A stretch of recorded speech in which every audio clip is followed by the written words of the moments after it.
Hey, for all the haters, they need to really hear it one last time and notice this is happening. This is real. Absolutely. Winners semifinals, folks, here at SKTAR. Tip of the iceberg, guys. Every one of these players representing their character beyond belief right now. And here we go. Game 1 to Smashville.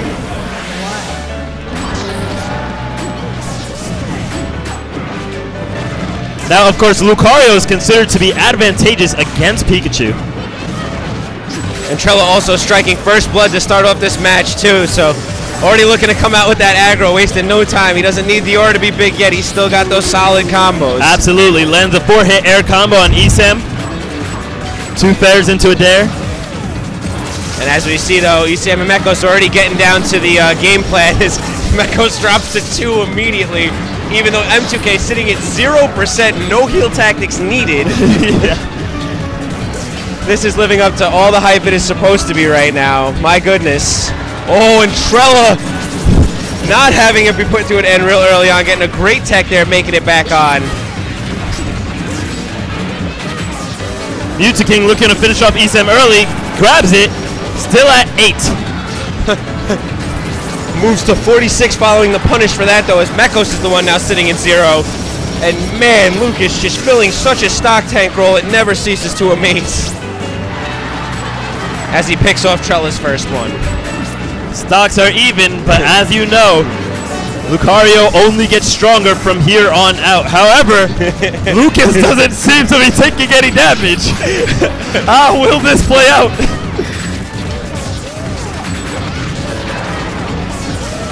ESAM is struggling. Yeah, and I think this is the real weak point of it, unfortunately, is that while ESAM is applying great teamwork and really helping Mekos out, he might have to bring a bit more to the forefront of aggro because it really seems like Trela's taking huge advantage right now. Yeah. Well, as I mentioned earlier, Lucario has the mobility to compete with Pikachu while having a great weight class and the hitboxes to really zone out Pikachu. So the matchup is definitely not within ESAM's favor. He's going to have to figure out a way to deal with Trela. Otherwise, this is going to end up being an uphill battle at the end of the day. Oh, and M2K with a great save there, getting Trela out of a real nightmare because that would have dropped him the last stock already. ESAM is looking for a way out because they know that unless they heal Mekos soon, a stock will drop. And such a large amount of health every time. Fantastic pressure coming off the green team. Mew2King is forced off the stage onto the ledge.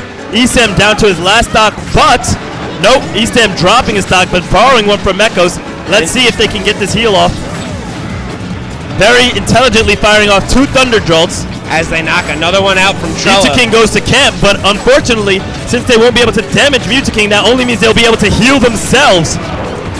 And that's going to become the current running role, is that Lucas is really going to have to stay underneath that 50 marker to really keep this up, because if ESAM drops again, another stock is going to be needed, which means that Mekos cannot be taking damage right now. Absolutely, and Trela is remarkably powerful because Mew2King does still have all 3 of his stocks. Right now, Green Team is desperate, and there it goes! The Thunder will put the match at even. Mew2King dropping that stock will significantly weaken Trela's power. Uh-oh. Mekos is in trouble. And Mekos, that was game costing. ESAM being eliminated while Mekos drops his recovery. He will probably not be able to do the 2-on-1 against Mew2King and Trela. What are the chances that you'd see 2 mishaps like that side by side? Man, that's a touch of bad luck too much for Green Team, as this is really, as you said, going to create a nightmare scenario. Absolutely. You have to wonder what's going through ESAM's head right now. And I really have to say, though, watching Trela and Mekos go at it, though, it's been such an interesting battle. I mean, I haven't seen much of Lucario Lucas, but wow, outside of Oddbee's team combos like that, they had a real great back and forth there. It just seems like the Anubis strategy taking precedence. Absolutely. Now, of course, ESAM and Mekos are definitely not counting themselves out yet. They were able to score that kill on Mew2King and keep the game in there. So they're going to be looking to figure out ways to increase ESAM's longevity, or at least make him create better trades, because of course you cannot trade with the Lucario in this scenario. He will out-trade Pikachu for sure, and the damage that he takes will be made up for an increased amount of power, which can lead to easy kills on Mekos or ESAM later down the pipe, while Mew2King remains safe. So they have to figure out a way around that, but as long as they're able to continue these kills against Mew2King, they will be able to compete. And as we said, I mean, the decision cannot be simple to figure out who ESAM is really going to be looking to fight. Doing a great job opening up here against Trela, but it's a matter of how long it is going to last, because with that matchup not being in his favor, Lucario will get stronger and start to outrage Pikachu more and more, along with beat him out in the air. Now Mew2King is trying to remain safe, but they see that Trela is really taking a 2v1 beating here. And with Mekos in the front, he is not really going to be punished for it, because any damage he takes off can be quickly healed. And Mekos with an unbelievable bear spike against Trela there, grabbing the edge immediately and cutting Trela's first stock very short. I think they may have really found an answer here, as ESAM is only sitting at about 80%, and as we know, Mekos can drop percent like nobody's business. Now you have to really respect the way Trela just played that scenario, because he said, all right, this 2v1 thing is really being a big problem right now. Surprised ESAM didn't go for a Thunder right there, but he said, all right, I'm going to go in, I'm going to get this grab, and then he tosses him off to Mew2King, who makes a perfect catch, does the up air, and really relieves the pressure by throwing ESAM off his balance. ESAM has yet to recover his dominance in the stage, and even ends up dropping the stock, all led off the one back throw that Trela was able to get from the grab. And a side note here, M2K is playing what I would consider monster in the closet status. He comes out of nowhere, he's all the way on the other side of the stage, and you'll see it. They keep going to jump Trela, but every time M2K is, he sits at 92, finally losing first stock. Let's see if he sticks to the same game plan, because throughout bracket we've seen he hangs back and really takes no damage, and it's getting a little scary. Of course, similar to the way that Green Team was making huge critical flaws in the last match, that Aura Sphere is definitely going to, cause a huge damper in Blue Team's strategy. That death on Mew2King is going to mean Trela's not nearly as strong, which means 2v1ing the Trela, while Mew2King hangs back, is not going to necessarily be as effective, since Trela's not going to get the same power bonus.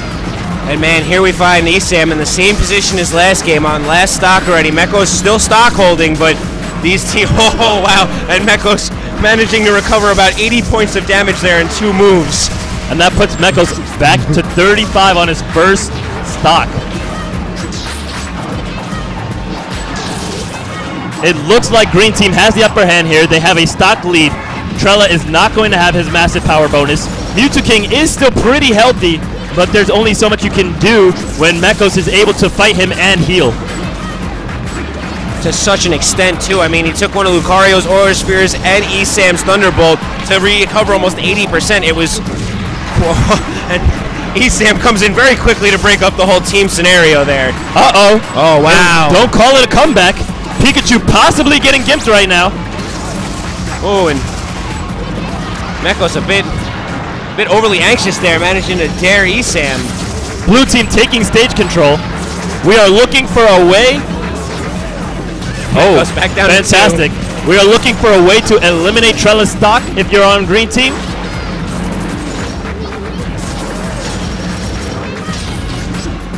Taking out Mew2King in the 2v1 is the best hope, since that stock was dropped, but their earlier dominance has definitely paid off. Green Team has a solid lead. Of course, at any given point, Mew2King can land a gimp on Lucas. So eliminating Trela is a very, very important task right now. And Trela at 155%, still hanging out on stage. Man, great read by ESAM. Unfortunately, it looks like the Nair is getting a little bit stale, but Mekos cleaning it up. Fantastic projectile option coverage. Okay.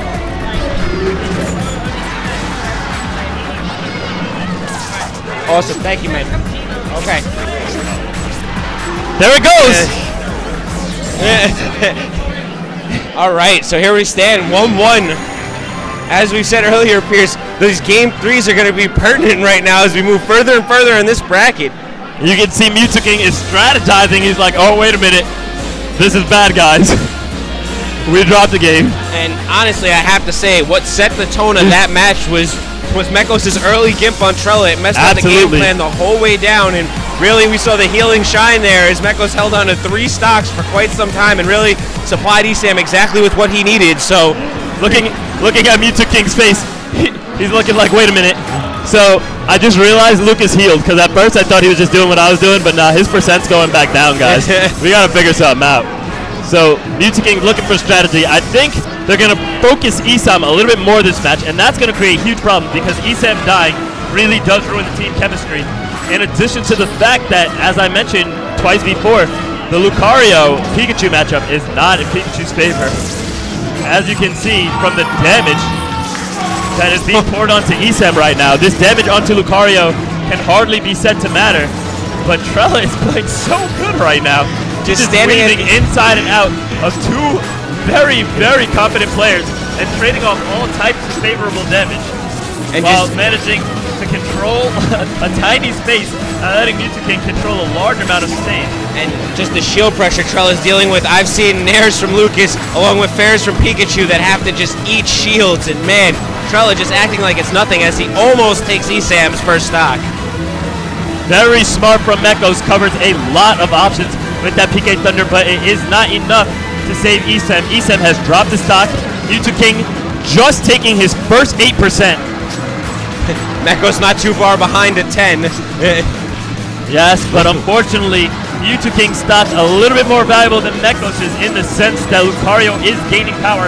And of course, Mew2King with 3 stocks is still an extremely potent force to be reckoned with. And Mekos and ESAM really struggling to find that kill on Trela as he sits at 174, just taking hit after hit right now. M2K still hanging out at 8 nonetheless. No one seems to be paying him any mind.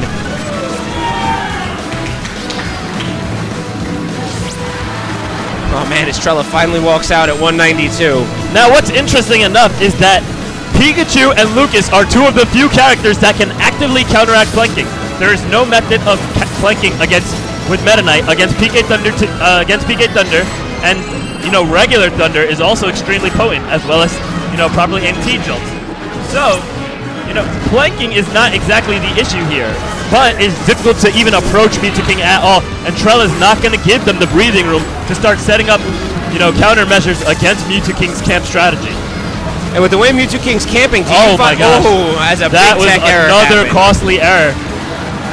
Now with Mew2King camping and Mekos and ESAM here really feeding into killing Trela, do you think that they're falling into the game plan? Because Trela seems to be unusually casual about taking so much percent and really losing stocks. I mean, I know this is the Anubis strategy, but I feel like they're really falling for the ploy right now. Absolutely not. Mew2King still has 3 stocks 60. I mean, I just want you to think about it. That's Mew2King with 65% and 3 stocks.